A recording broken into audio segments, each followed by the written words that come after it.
All right. So we are going live in a couple of places here. We're here live on Zoom. Great. Places here. We're here live on Zoom. All right. Here we are. Welcome. Hi. Welcome to the very first episode of Ask, Awaken. My name's Jenny. I think I want to say Ask, Awaken, the show where we have more questions than answers, and where we ask questions we might not even want to know the answers to. I think that's kind of going to be the theme of of how this goes. So welcome to Mel Bembrick. Thank you so much for being here on this very first episode. I think that you are the most perfect person to have here for a number of reasons that will come out possibly as we go along here. So my name is Jenny B. I'm here with Mel Bembrick, who is visiting us from Vancouver, I believe. Correct me if I'm wrong. Mel, where are you? Yeah, Vancouver? Yeah, Vancouver. Welcome. Yeah. So Mel is speaking in her best Vancouverite accent. No, I'm just kidding. Mel is quite obviously from Australia. How long have you been living in Canada? 6 years. Okay. I actually think I just naturalized because I called a jumper a sweater for the first time a couple of weeks ago. Like, oh my gosh, wonderful. It's happened. Okay, I wonder if there's do you still line up in a queue, or do you line up in a lineup? It depends on who I'm talking to. Yeah. And when you get your son dressed in the morning, what do you put on first, or what does he put on first? He puts on his pants. His pants, huh? That's a tricky one. That's a really tricky one, because for me, pants go over underwear. Underpants. I never lived in Australia, but I lived in the UK, and obviously you guys have very similar, beautiful, fun expressions. We do, the English language as opposed to the North American English. Yeah, exactly. So super welcome. The reason that I asked Mel to come here on this show, and she was very happy to do it. I think that we're similar in a lot of ways, different in a lot of other ways. Mel and I met in our training for Somatic Inquiry. So the Somatic Inquiry program that we joined, I believe, in December. Was that when you joined the group as well? Yep. Yeah. And then, so we're still in the training together. And then I'm assuming Mel's continuing on for the rest of what is to come. I don't know for sure. I'll let her confirm that. But we have both had many amazing, I can say that for sure, because we've been along each other's sides over the last months. We've both had many amazing experiences in Somatic Inquiry. But the reason that I really wanted to hear from Mel today, and have you guys hear from Mel as well, is that she has, comparative to me at least, more experience with chronic pain, and how she's used Somatic Inquiry to help with the chronic pain. I'm not somebody who has thankfully experienced much pain in my body, let alone something I could call chronic pain. The most pain I've been in was when I gave birth, and I actually enjoyed giving birth. I don't have a long, so that is what I would like to get into to start. Mel, if you could give us the sort of what the chronic pain was when it started, and then maybe ask you another few questions as we get into how you were able to, my understanding, or you can explain what the feeling was, but of virtually dissolving the pain. Yeah, it's been amazing and surprising. I didn't expect to have such epic results so quickly. It was instantaneous when it dissolved, but this chronic pain that I had was in my hip, in my right hip. And I'd assumed for a long time that it was arthritis. It flared up, it came and went, but there was always kind of a low baseline of just aching in my hip. And then occasionally it would flare into quite intensive pain. When you say always, is this like a matter of years or months? Do you know when? Years, at least all of my 40s. So I'm now 44. So it may have begun in my late 30s. I can't remember to exactly pinpoint the time, but I'd assumed that it was from old injuries because I'd had a very active and adventurous lifestyle and quite a few impacts in my body over the years. And I just assumed that it was some kind of physical trauma injury that had happened. And as I got older, this was just what it was going to be like. It was just going to become arthritic. And I'd kind of watched my grandmother go through a lot of arthritis through decades. Her body became very gnarled with rheumatoid arthritis. So I guess that was just in my consciousness that would be something that maybe I would go through. Yeah, turns out not. Da da da. So what turns out not. So the implication there, and it's interesting because so I've been doing a lot of KI with a lot of different people recently, and most people who are coming, maybe it's your experience as well now, to be facilitated are usually have like a certain body awareness, a certain, even coming, everyone that has come to me for the most part too does have a background in non-duality teachings. That's what it's been. It doesn't have to be that. I was speaking with somebody yesterday who I think that Killer Bee inquiries could be quite helpful for in various, and he said something like, well, he said something about I'm a bit of a skeptic when it comes to these things. And I still don't fully know what he meant. I'm going to go back and try to understand what these things are and the implication that this thing might be, so like me, I pull tarot cards, for example. So maybe there's that that belief that KI is this fluffy, fuzzy, esoteric, because some of us, not all of us, but many of us who are drawn toward this methodology and facilitating it, if not being facilitated, we have a little bit of that air sometimes, but it doesn't have to be. So again, that's why I think it's very, very interesting to really show what it is when we come back to the body. Yes, we're using KI to resolve. I mean, addiction is a huge thing for sure. Repetitive patterns, reactions, repressing anger, all kinds of things, but to really bring it back by talking about how it can help in the actual physical body. Well, I think it's interesting to note too that actually the Killer Bee inquiries was used extensively in addiction centers with people that were coming from the streets, from, not from non-duality backgrounds, that's for sure. Just everyday people that were struggling with addiction. And it worked wonders. It has a really high success rate because, as most people know, addiction is a really, really difficult thing to heal. And KI is actually one of the modalities that has a really high success rate for that.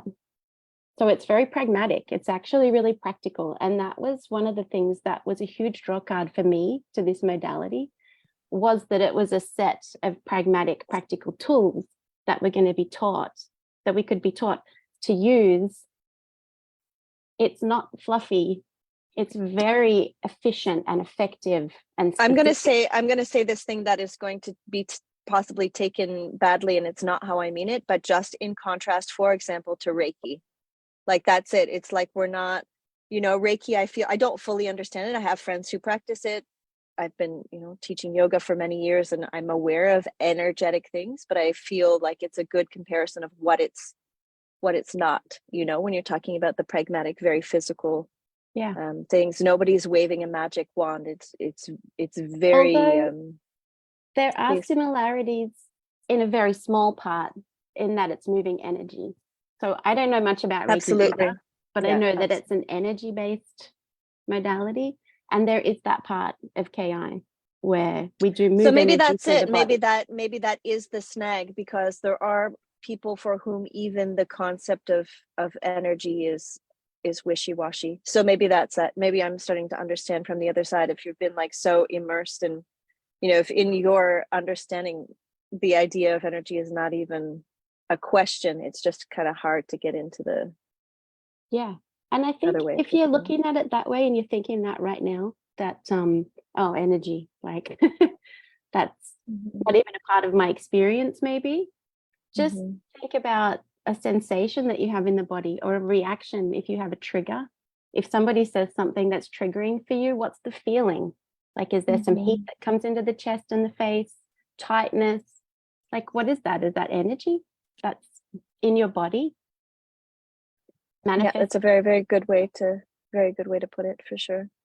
It's very real, right? I mean, we know, anyway, there's a lot of ways that could go. Anyway, I just wanted to say that I think that's why it's an even better place to start with this, is the very physical body. That's what I want to say. You have used KI, and many people, including one of the co-founders, Scott, who was having chronic spinal issues,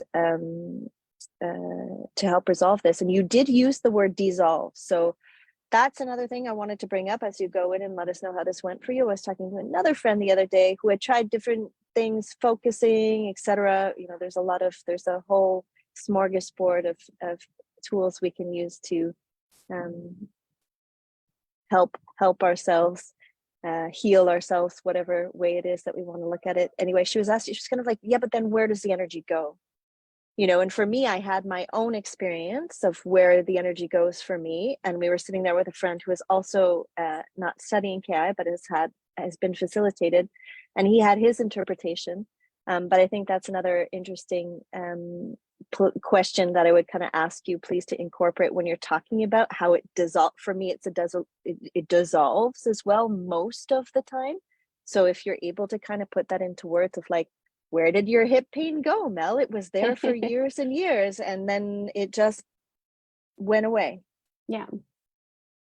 I can try to explain it. Yeah. For sure. So the way that I began the inquiry that healed my hip pain, it actually happened in one inquiry. It was And can you even back up even further? What is an inquiry? What is an inquiry? What does that mean?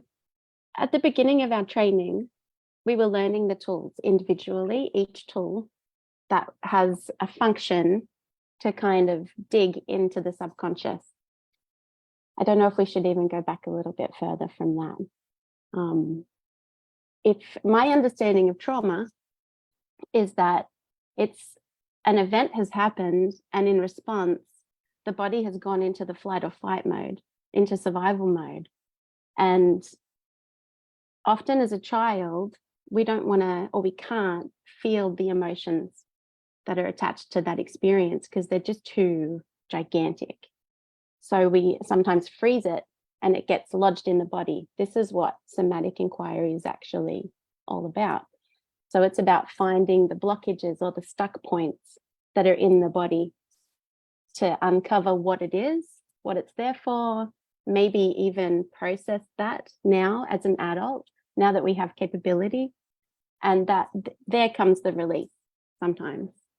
Sometimes the release is there. It's hidden in the actual feeling, bringing it into the light and looking at and deeply feeling that emotion that was locked away at that time. And that was a part of what my hip pain was. So we have these tools that help us get there. We start an inquiry from a place of natural rest often, where we drop into the body. That just means like a mindfulness practice of some kind, becoming aware of the senses so that we can get in touch with what's happening in the body. And because a lot of people like me, I had a lot of trauma, a lot of childhood trauma, developmental trauma. And so trying to process all of that in one go is too much and also not necessary. So we use a trigger from our daily life because that's something that's actually affecting us right now in this moment. That's what needs to be healed and processed, what's affecting us. So we find a trigger, a recent one from the day or previous days, and that's our starting point. We bring online how we were feeling in that moment when that person said that thing, or when that interaction happened, or that memory came up, or we were talking to our mom or our dad, and there's that feeling that something's not quite right. Like it's not a clear interaction. It doesn't feel good. It feels like there's like a holding or a contracting or a heat or a response in some way that's not comfortable usually. And then we go in from there. We bring that back online. We feel that again in the moment of inquiry. And then we start to process and understand where it's coming from. And we follow the thread. There's a thread that brings us down to sometimes the original trauma. That we have different tools to get there, where it started, other times in our life where we felt that way. And then we can bring it up into our conscious awareness and we can look at it. And then from there, we can feel it maybe and process it. And there comes the release. It can just be gone out of us. Beautiful. What an amazing, amazing explanation. Thank you so, so much, Mel. I love the idea of the thread.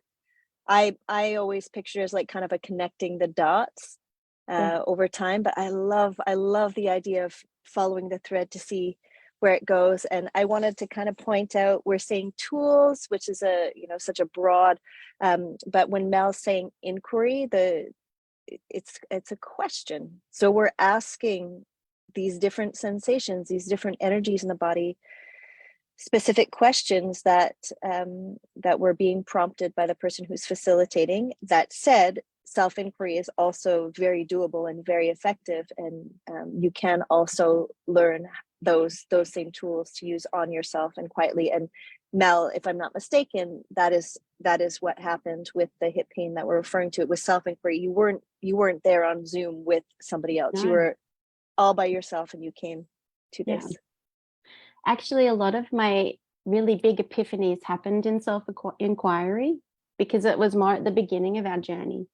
So when we did our training, the first few months was all self-inquiry based. We weren't practicing yet with each other. We were only practicing the tools with ourselves.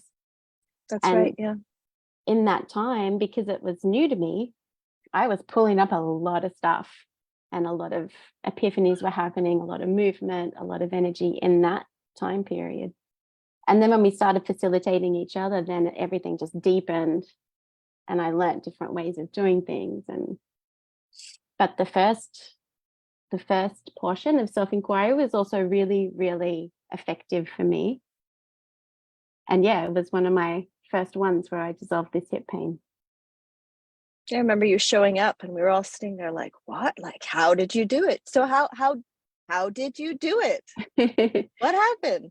I followed the thread. So I was in those early months, I had a lot of trouble finding triggers because I'd actually... why? Yeah. Why did you have a hard time finding the triggers? Because we would show up, and Mel and I are very different human beings, and similarities, but we're very, very different. And I was not having any problem finding triggers. It was like, hey, so what triggered you this week, Jenny? I was like, this fucking thing happened and this happened. Anyway. This and this and this and this. But for Mel, it was not always so obvious. And it was because I'd been avoidant.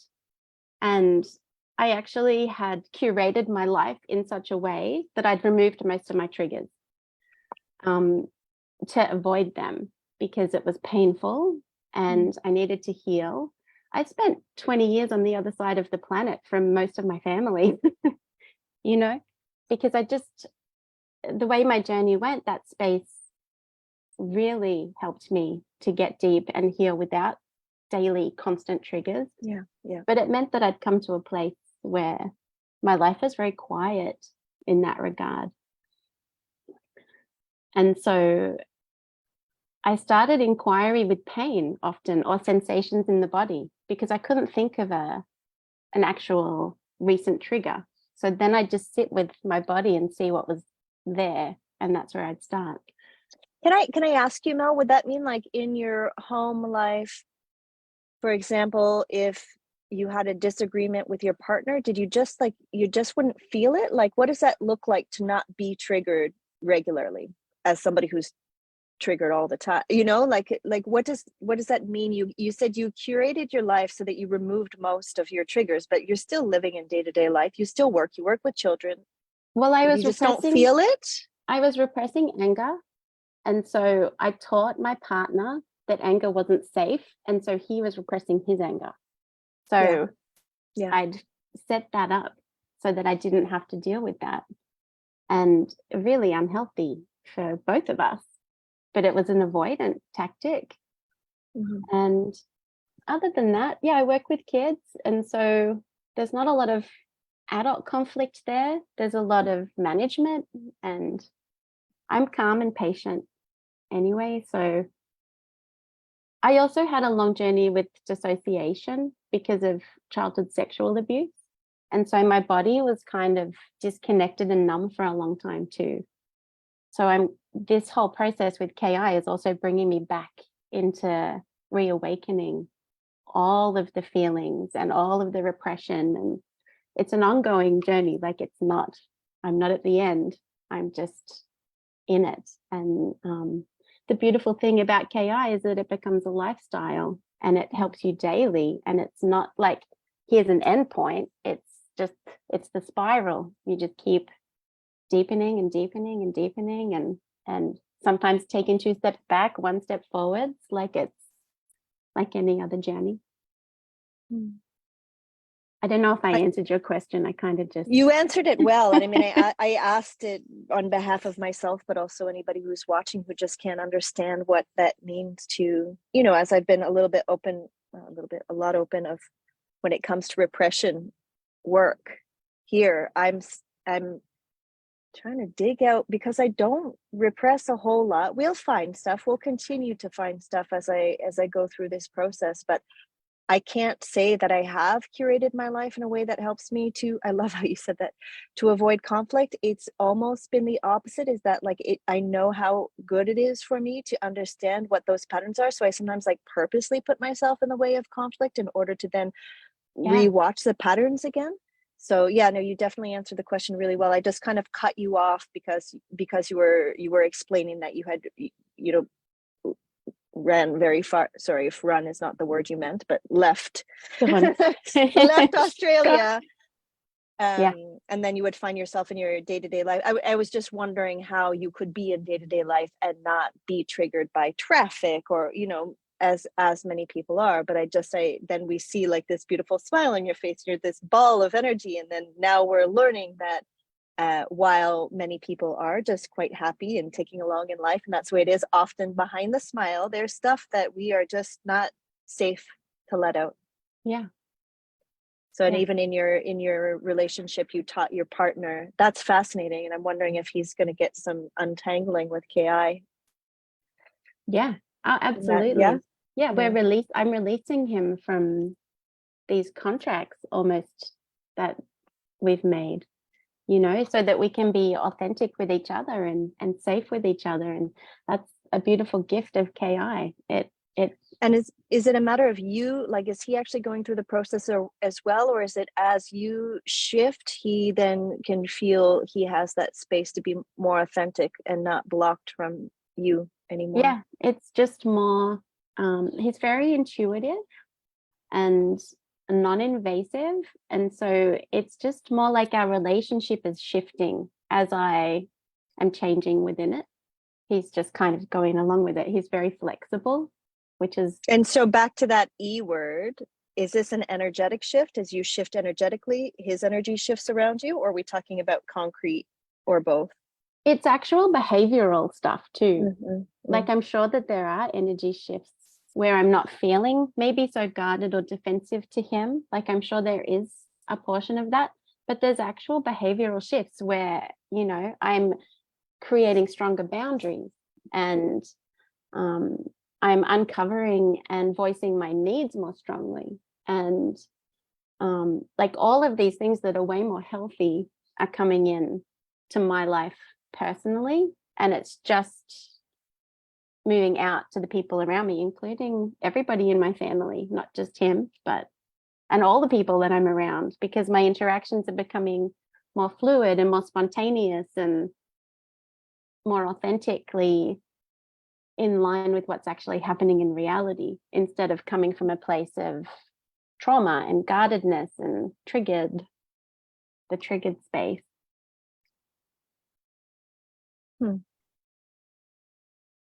And it's not as though this, I mean, you said you're 40 something. We've had this whole previous life, and it's not as though whatever this journey is new. But in terms of the actual KI, it is very new, right? It is just since December that you've been. Yeah. I just started in December. It's So brand new. what you're saying is leaps and I mean, again, myself and my own story, and how far I've come since December with certain things is like I know what it feels like, but to have to hear you walk through this huge example of how life changing it's been. So I think it wasn't just okay. Can you just tell us about the hip pain, and then we'll move on to that, because we keep getting off on different threads that are obviously all still intertwined. But just like so, somebody is watching this now. They have, and it's different obviously for everybody in every scenario. They have a frozen shoulder, whatever thing they have, and they're like, how on earth can this thing possibly help me? How did it poof disappear? So I didn't know about all different kinds of pain, and I'm sure that there are different drivers for all different kinds, but I know now that for sure some pain in some people is caused by trauma, emotional trauma that hasn't been released or resolved in some way. So I started that particular inquiry with the pain in my hip, which had flared up at that time. And I was pulling out stories. So when we go into KI, sometimes we go into kind of like a little tiny bit of an altered state, because we're actually coming out of the mind and into the body. And so some people that have done it with me have said it feels like a guided meditation, or maybe even a little bit like hypnotherapy. Or so you get into this state and you go into the body, and I pulled the pain into my awareness, into my conscious awareness, the hip pain. And then I started to pull out of it the stories that were trapped in there. And in KI, we learn about deficiency stories, which is a fairly main point of KI. It's something that's running in your system behind the scenes. And it can be really surprising. Like I had no idea that this story was here. It was pretty counterintuitive, because I thought that in my mind, I had a almost entirely opposite belief of myself than what I pulled out of my somatics, out of my subconscious, was running a whole different story that I didn't know was there. And with KI, you can find the story, and then you can find the drivers of it, where it came from, the origin point of it. You can find different pieces of evidence from throughout your life that have added to it, or like dug it in further. It's a mechanism basically that we all have.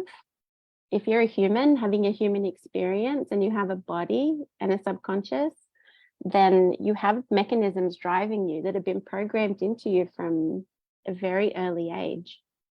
And my deepest core deficiency story is I'm worthless. And that one comes from my birth. That's been with me my whole life.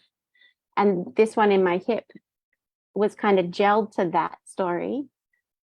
But along with that story was another part of a story which told me I'm lazy and I'm worthless if I need to rest. That was a story that was running in my system. And then underneath that story was an add-on, which was I need to be sick or injured to rest.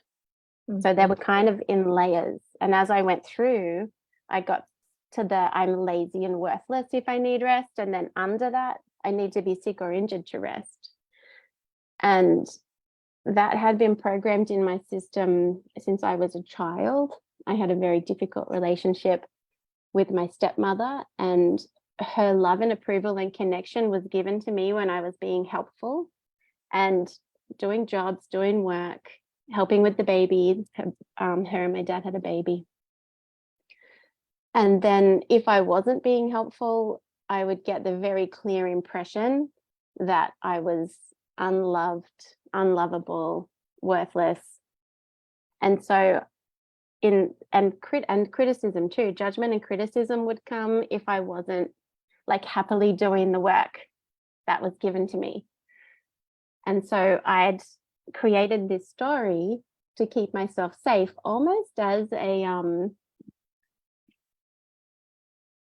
it's hard to explain why, because sometimes the stories, it doesn't make sense. Like, how does believing that you're lazy and worthless, how does that help you? Right?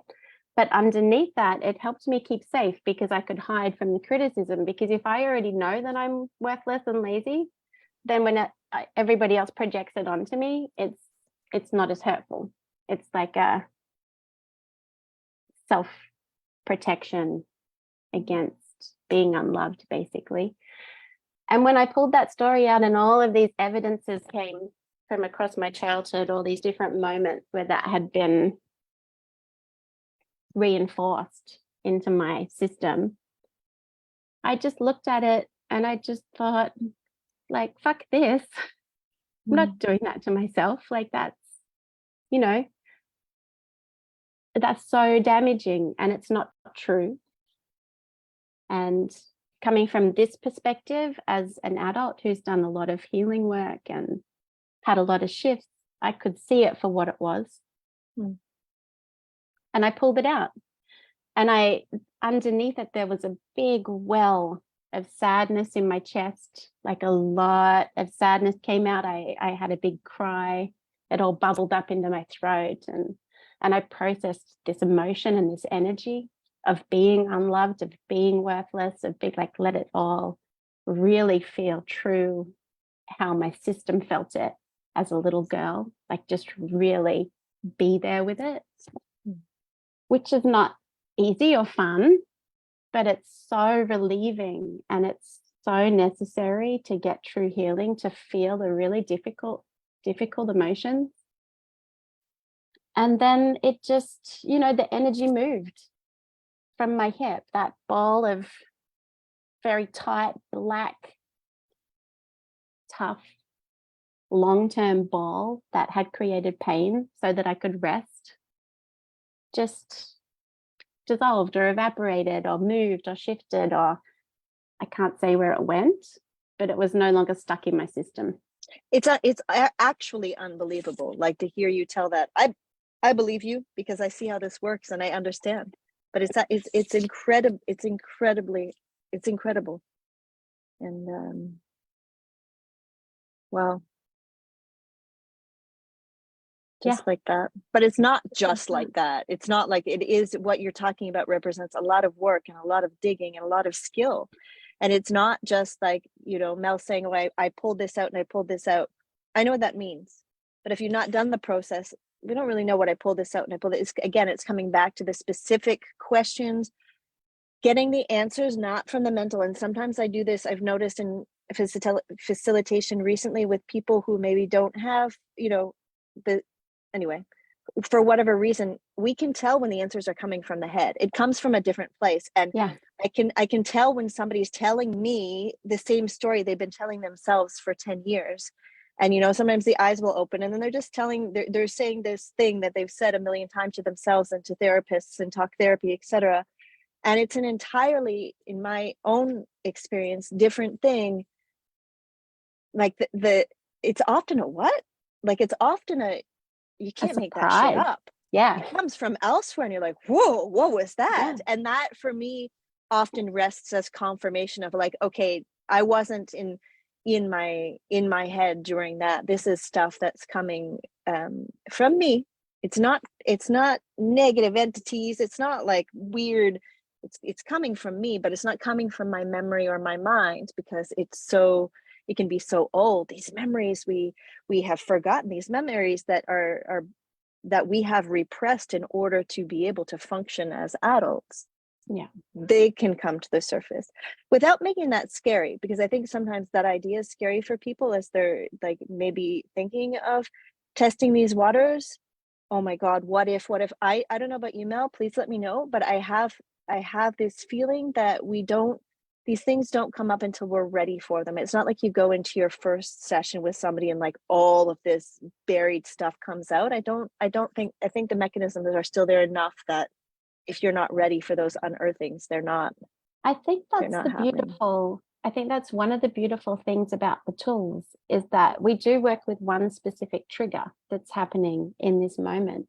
And then we do follow that thread for that particular trigger to that trauma. Like, it's not the ocean of trauma in the subconscious.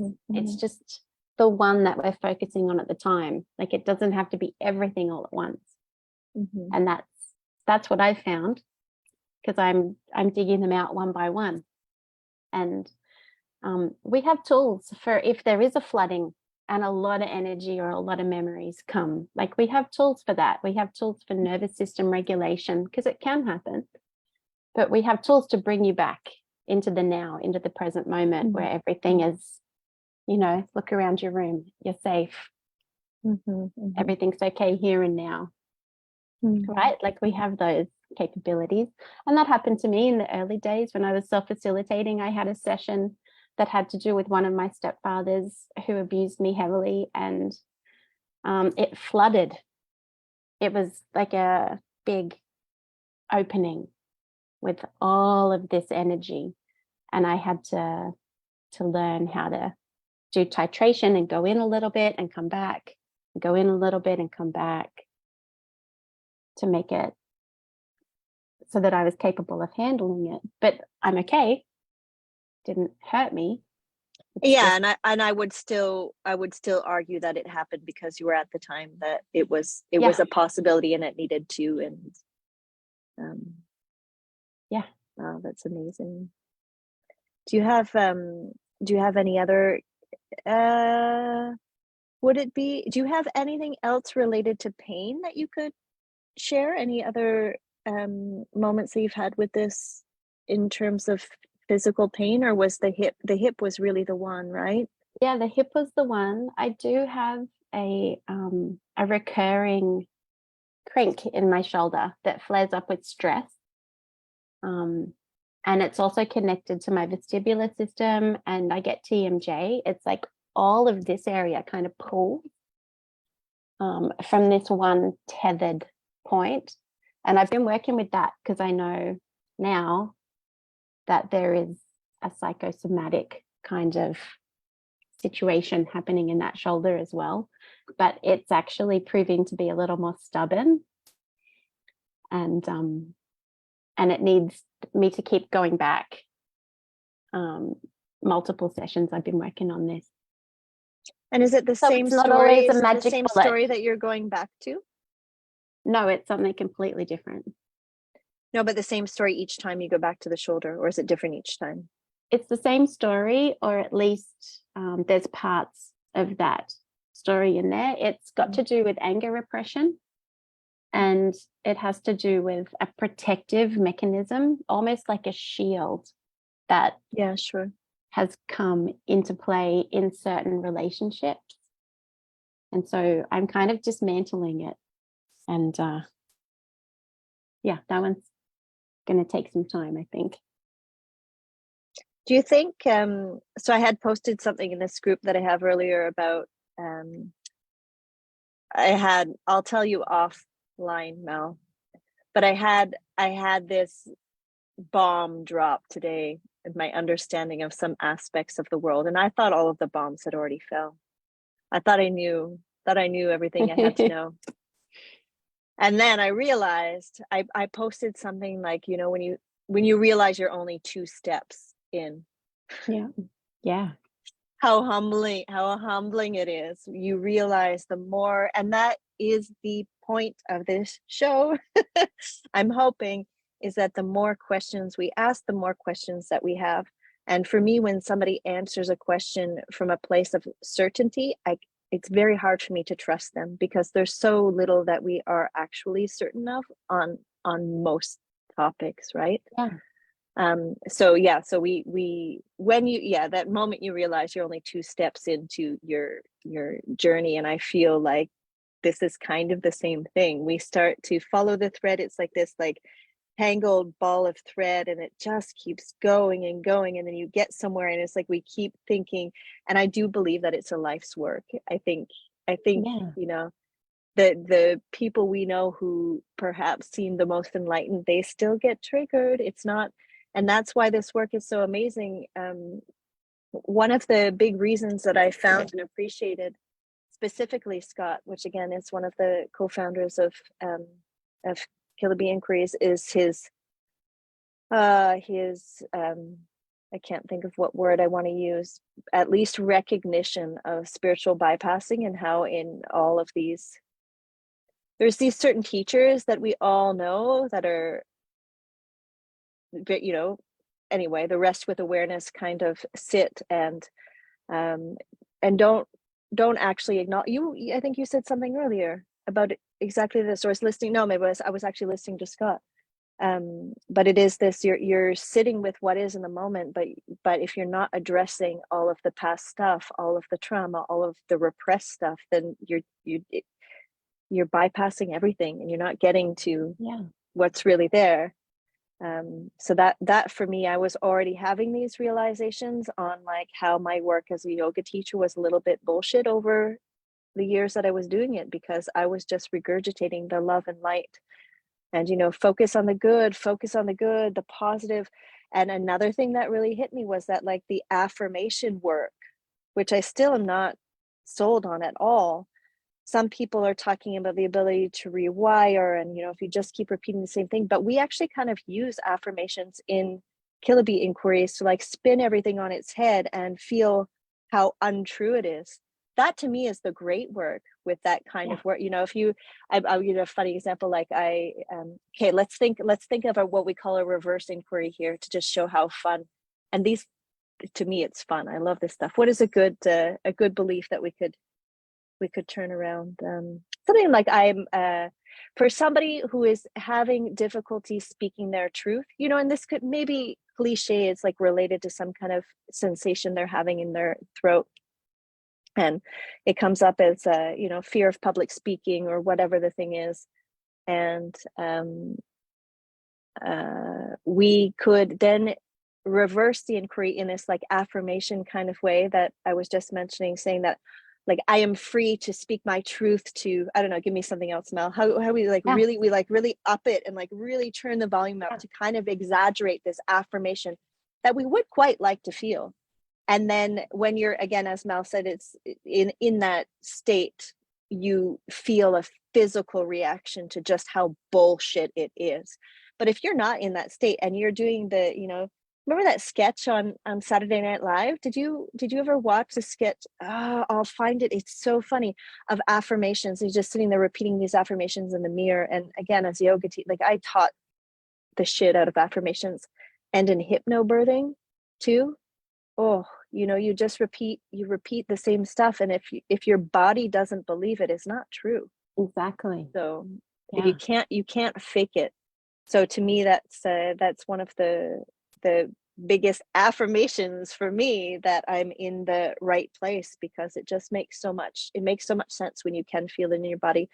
I was in a session yesterday, not to freak anybody out, and I almost vomited again.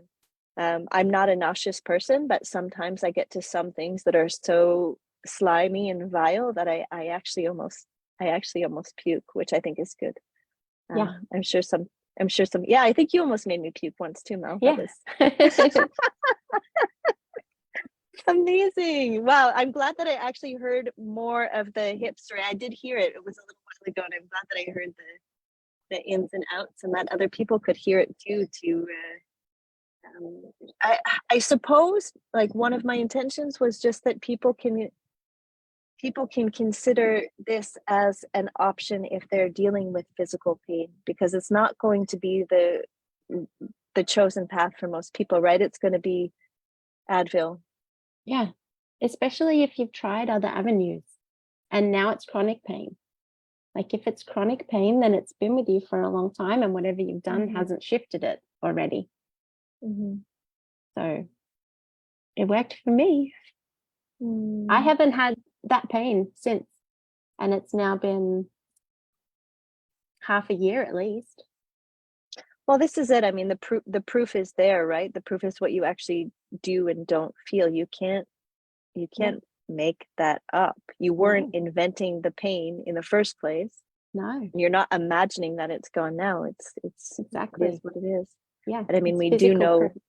we do know that trauma gets stored in the body. And I mean, there was this point at some, there was a, during yoga teaching, I was a certified yoga therapist, and yoga was my whole life. And then all of a sudden we started getting these like yoga trauma informed yoga teacher trainings and stuff, and I was just like, I was really critical of it. It was starting to bother me how much I was hearing the word trauma, because at that point I didn't know about the little T and big T. I didn't know about repression, you know. And I like, what do you mean, like all of these people in this room are traumatized to such a crazy degree that we, you know, whatever the thing was. And then the more the more I learned how it literally gets stuck and trapped in the body, the more all of this somatic work is crucial Yeah, to me, depending on what your goals are, right? You can just take along and you can keep talking about your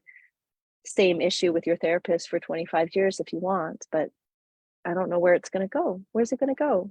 my first, my very deepest core story of being worthless was from when I was born, like being birthed. Mm-hmm. And I had no way of knowing that or understanding that that was there.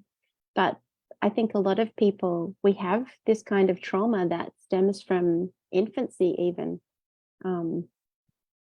Gabor Mate talks about how important attachment style is, for infants, being held particularly. And that was a big part of um, my trauma story, was that I wasn't held as an infant. And it's not like I remember that, but when I did my inquiry session, it brought me back to that energy of that tiny infant baby and how that baby was feeling. And Are you able to explain a little bit what that, like, I mean, like, how can you be so sure you were not held, Mel? Like, can you give us some proof? How do you know you weren't held? Or you know you're not because just imagining and inventing all of this? because I was very, very premature, um, months and months and months early. And when I was born, my arm was broken in the process.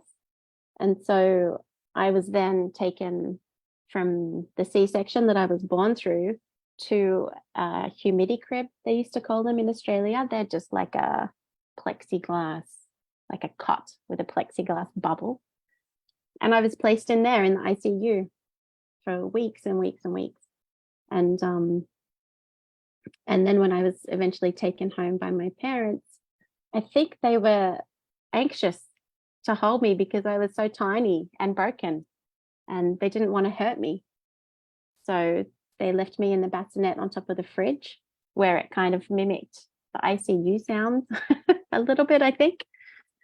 And I'd heard those stories, like somebody had told me that that had happened, but I never imagined that it stayed somewhere in my body for all these years, until I did an inquiry that I followed the thread, and it brought me to that. It brought me to the origin. Like, where did this deficiency story of I'm worthless, where did it begin? That's part of the tools that we use, is finding the origin, finding the other evidence, like, along the way.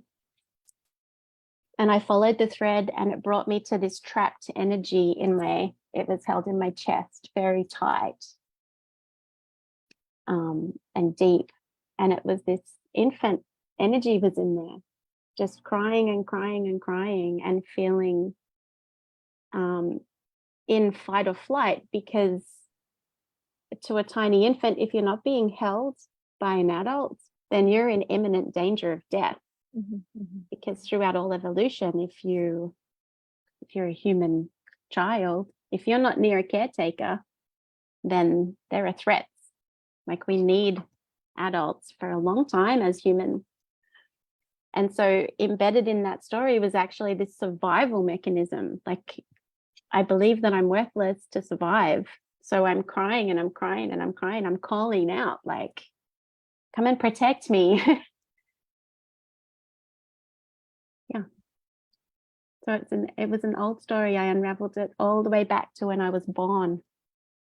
And then I got to hold that little tiny baby energy and give it what it hadn't received that it needed and release it. And that's what happens in our session. We find those trapped energies that have been there, this one particularly for my entire life. And we get to give it what it needed to be moved from wherever it's been trapped.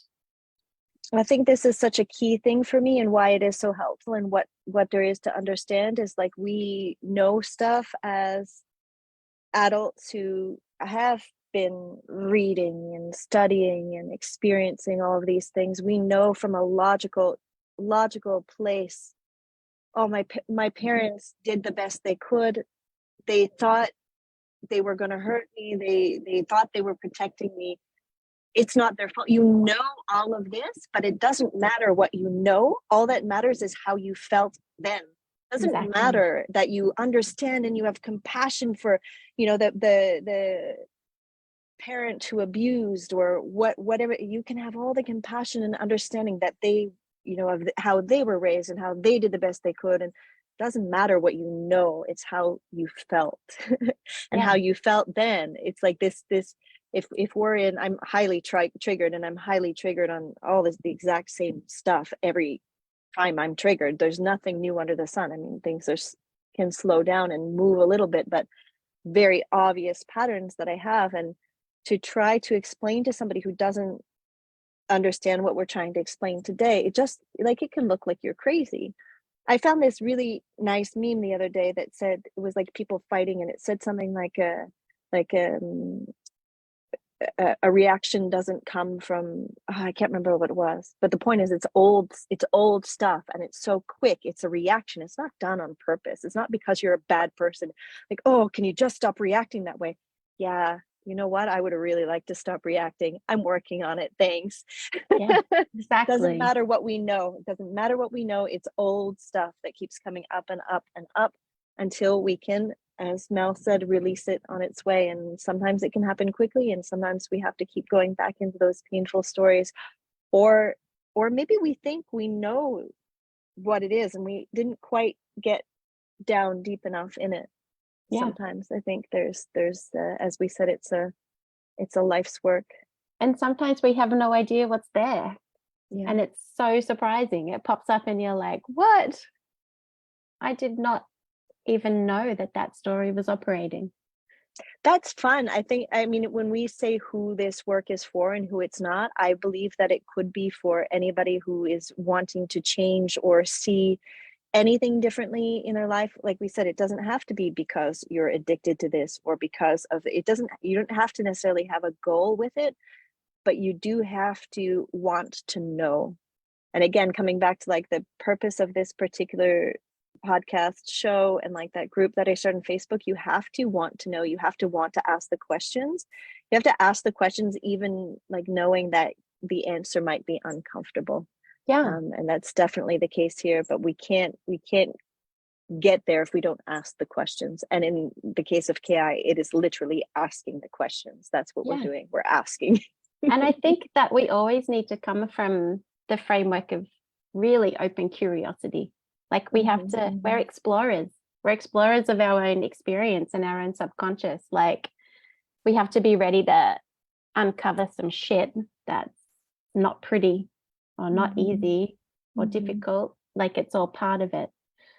But the curiosity needs to be there. Like, why am I acting like this? Why am I feeling this way? Why is this happening? And that comes at a certain time, right? Because I think many people are very comfortable in the denial of the fact that they're actually doing anything whatsoever. The guilt throwers, the blamers, in the conflict, it's not me, it's you. Yeah. And for some people, it will come at a crisis time. Like they can't not look at this shit because their life is imploding, or, you know, there'll be a crisis that happens and they need to unpack. Yeah, I imagine probably for the most part, that's when we would feel the necessity of it. Otherwise, why bother? Just keep ticking along happy with Netflix and a bag of chips. I don't know. Yeah. I've never been like that. I've always been on this journey where I want to go Mhm. deeper and deeper. And I feel like KI came into my life at, like, that timing that happens, the universal timing where I was just ready to go deeper. But I'd kind of primed my being to do this work through other modalities for a long time.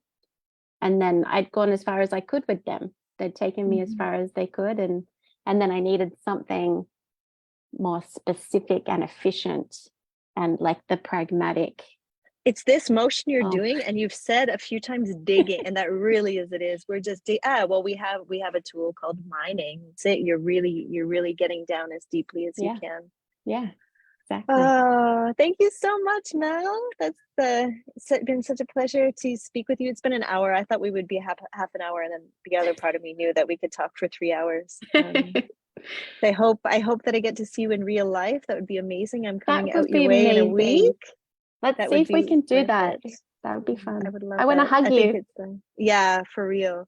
These virtual hugs they're not nothing, but yeah, an in-person hug. Yeah. Okay. Let's just make it happen. Thank you so much, Mel. Have a good rest of your morning. It's still morning for you. You still have the whole day ahead of you. Yay. Thank you, Jenny. Good. Lovely to see your face. You too. We'll see you again soon. Okay. Bye. Bye.